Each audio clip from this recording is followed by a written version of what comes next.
Our tale begins in a quiet suburban neighbourhood, where a young woman named Sarah experienced a series of unsettling events. It all started with a phone call that seemed to come from nowhere. Sarah, a diligent college student, often stayed up late to study. One night her phone rang unexpectedly. She dismissed it as a wrong number. But the calls continued, each one more persistent than the last. Sarah began to feel a growing sense of unease. Each ring seemed to echo with a sinister intent. Fear gripped her every time the phone rang. The silence on the other end was unnerving. It felt as though someone was watching her. She couldn't shake the feeling of being observed. One night, the phone rang again, jolting her awake. Groggily, she answered, expecting the usual silence. But this time, there was a voice, a whisper barely audible, called her name. "Sarah."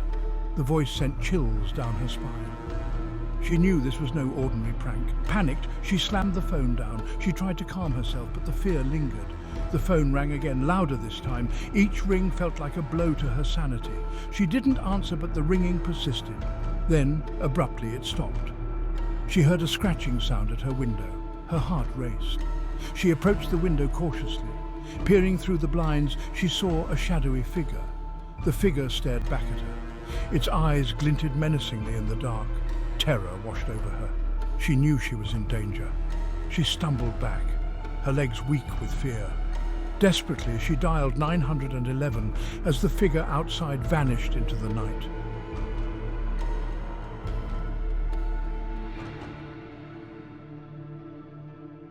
Our next story takes us on a road trip with a young couple eager to escape the mundane and embrace the open road. Little did they know, their journey would lead them to a night of terror they would never forget. Mark and Emily, high school sweethearts with a thirst for adventure, were driving through a remote part of the state when their car decided to sputter its last breath. Stranded and with nightfall fast approaching, they stumbled upon a roadside motel, its neon sign a beacon of hope in the growing darkness.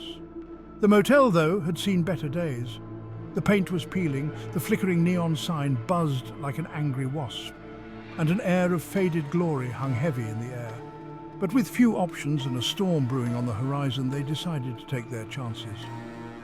The elderly clerk, his eyes filled with a strange knowing, checked them in with a hesitant hand. As he handed them the key to room 13, he offered a warning. "That room, it's got a bit of a history. Some folks say it ain't right." Ignoring the clerk's cryptic words, they brushed off his warning as nothing more than superstitious nonsense. After all, what could be so terrifying about a dusty old motel room? They would soon find out. As they stepped inside room 13, a wave of cold air washed over them, sending shivers down their spines. The air was thick with the silence of ages, a silence so profound it felt almost suffocating. It was as if the room itself was holding its breath, waiting for something to happen. Despite the unsettling atmosphere, they tried to make the best of it. Emily unpacked their bags while Mark switched on the television, hoping to find something to distract them from the growing unease that had settled over them. But the television had other plans. With a sudden burst of static, the screen flickered to life, only to be replaced by a swirling vortex of static and snow. Then, just as quickly, it shut off, plunging them back into an unnerving silence. As the night wore on, the feeling of dread intensified. Every creak of the floorboards, every groan of the building sent their imaginations racing.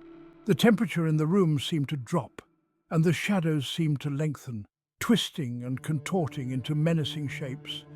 Then came the whispering. At first, they thought it was just the wind whistling through the old windows. But as the whispers grew louder, more insistent, they realized it was something else entirely. It was as if the walls themselves were whispering secrets, dark and terrifying secrets that were not meant for human ears. Just when they thought it couldn't get any worse, they heard it, footsteps. Heavy, deliberate footsteps pacing up and down the hallway outside their door. Someone or something was just outside their door. Mark, his heart pounding in his chest, slowly crept towards the door, his hand hovering over the handle. He took a deep breath and threw open the door, expecting to confront whoever was lurking in the hallway, but there was no one there. The hallway was empty, dimly lit by a flickering fluorescent light. The footsteps had stopped, and the only sound was the pounding of their own hearts. Had they imagined it all? Just as they were about to dismiss it as their nerves getting the better of them, the motel phone rang, shattering the silence. Mark cautiously answered the phone, and a shaky voice on the other end delivered a chilling message. "You're in room 13. You need to leave. Now!" The voice on the other end belonged to the elderly clerk, his voice trembling with fear. He told them that the last person to stay in that room had vanished without a trace.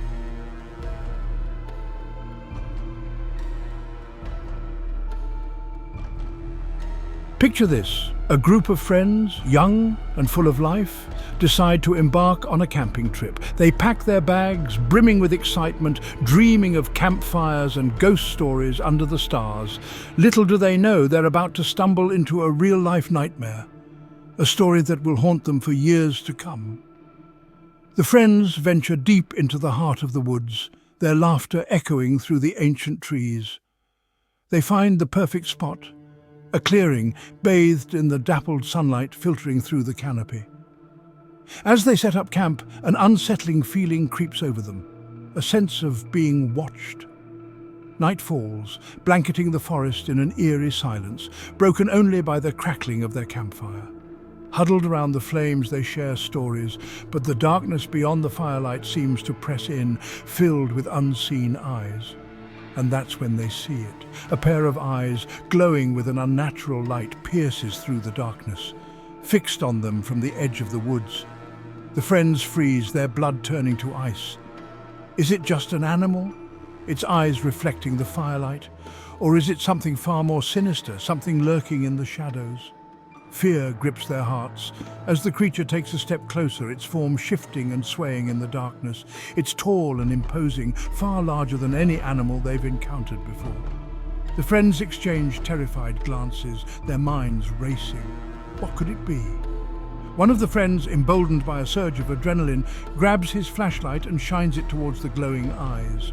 For a fleeting moment, the creature is illuminated, its features distorted and inhuman. Its eyes seem to burn brighter, piercing through the darkness with an unnerving intensity. The light seems to enrage the creature. It lets out a deafening roar, a sound that seems to shake the very ground beneath their feet. The friends scramble back, their hearts pounding in their chests. They're frozen in terror, caught between the urge to flee and the fear of what might happen if they move. And just as quickly as it appeared, the creature vanishes. One moment it's there, its eyes burning into their souls, and the next it's gone, swallowed by the darkness. The forest falls silent once more, leaving the friends trembling in the wake of what they've just witnessed. The silence stretches on, each second an eternity. The friends are paralyzed with fear, the image of the creature seared into their minds. They know they can't stay here. Not now, not with that thing lurking in the darkness. Gathering what little courage they have left, they scramble to pack up their campsite. Their movements are frantic, clumsy, fueled by pure terror. They throw their belongings into their backpacks, not caring if anything is packed properly. Survival is their only thought now. Finally, they're ready to flee. They plunge into the darkness, their flashlights casting dancing shadows that only amplify their fear. Every rustle of leaves, every snap of a twig sends shivers down their spines. They run until their lungs burn and their legs scream for mercy. They emerge from the woods, gasping for air, their clothes torn and their faces pale with terror. They've escaped the creature for now, but the experience has left an indelible mark on their souls. They know they will never forget the night they came face to face with the unknown. Shaken to their core, the friends vow never to speak of what they saw that night. But some secrets are too terrifying to keep buried. Whispers of their encounter spread like wildfire, reaching the ears of others who have dared to venture into those woods. It turns out the friends are not alone. Locals share chilling tales of a creature that has haunted the woods for generations. Some dismiss it as folklore, but others believe it to be something far more sinister.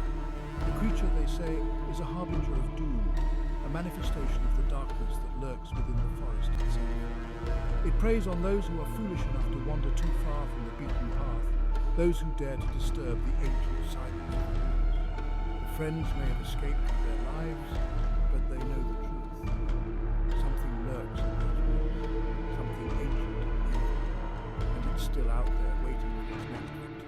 Picture this, a young girl, maybe in her teens, digging through dusty junk at a weekend garage sale. You know the kind where everything smells like mothballs and regret. But then, something catches her eye. An antique mirror, ornate and beautiful. The price tag reads $5. A steal, right? She snatches it up, unaware this is the beginning of her horror story. She takes it home and hangs it in her room. For a while, things are normal. But this isn't just any mirror, it has a dark history. Shadows move in the reflection, whispers start. She turns to look, but nothing's there. Imagine yourself in her shoes. You try to ignore it, but doubt grows. One night she sees it, a figure, tall and gaunt with glowing eyes. She whirls around, but there's nothing there. Panic sets in. She rips the mirror from the wall and throws it out. The sound of shattering glass echoes through the night. She's safe for now. But the nightmares start that night. Cold hands reaching for her. She wakes up in a cold sweat, feeling watched. Some say antique mirrors can become doorways for dark entities. Even now, she can't shake the feeling that something is watching her, waiting in the dark reflections that surround us all.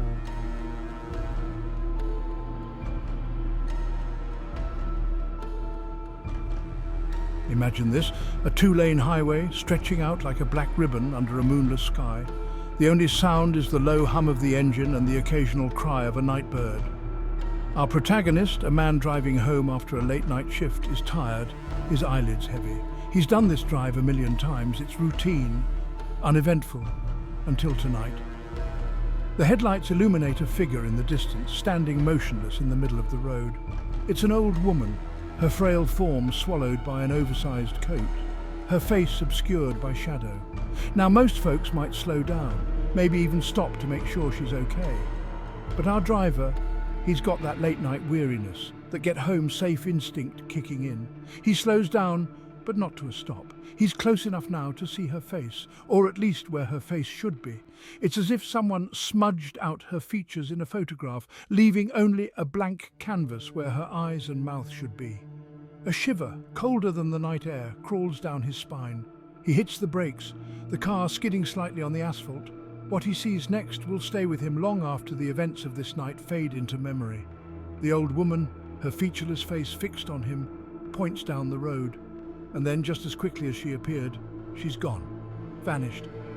Not a trace. It's like she was never there at all.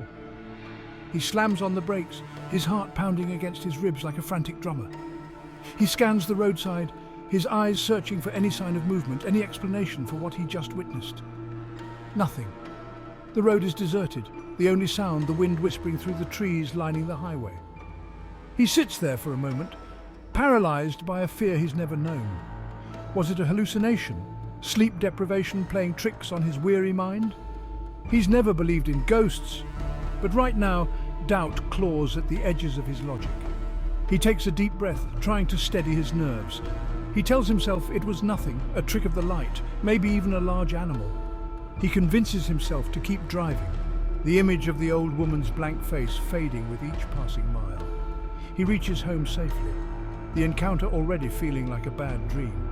But the next day his curiosity gets the better of him. He starts asking around, mentioning the strange encounter to co-workers, friends, anyone who'll listen.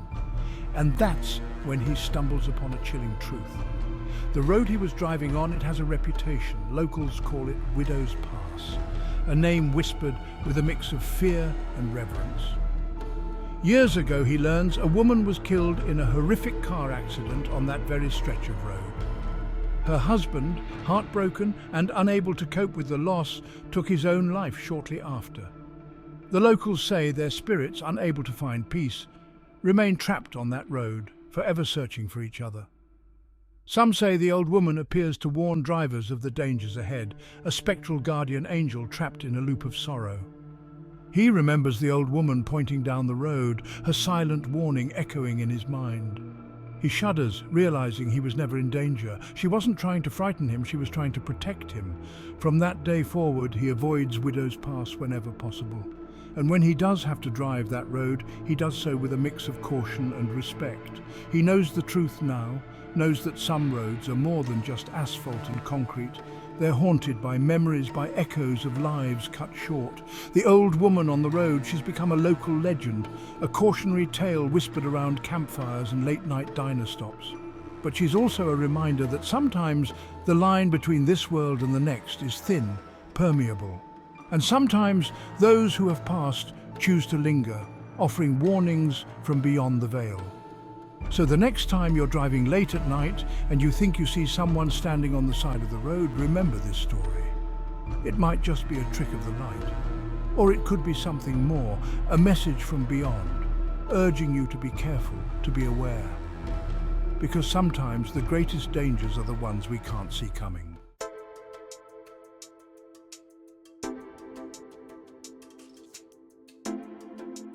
And there you have it, folks. 5 tales of terror, ripped from the headlines of the unknown and delivered straight to your screen.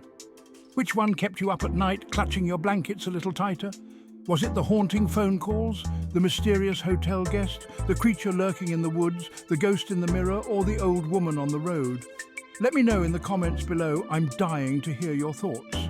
And while you're at it, hit that like button and subscribe for more spine-chilling stories from the darkest corners of the internet. As always, thanks for watching, sleep tight, and don't forget to keep one eye open. You never know what might be lurking in the shadows.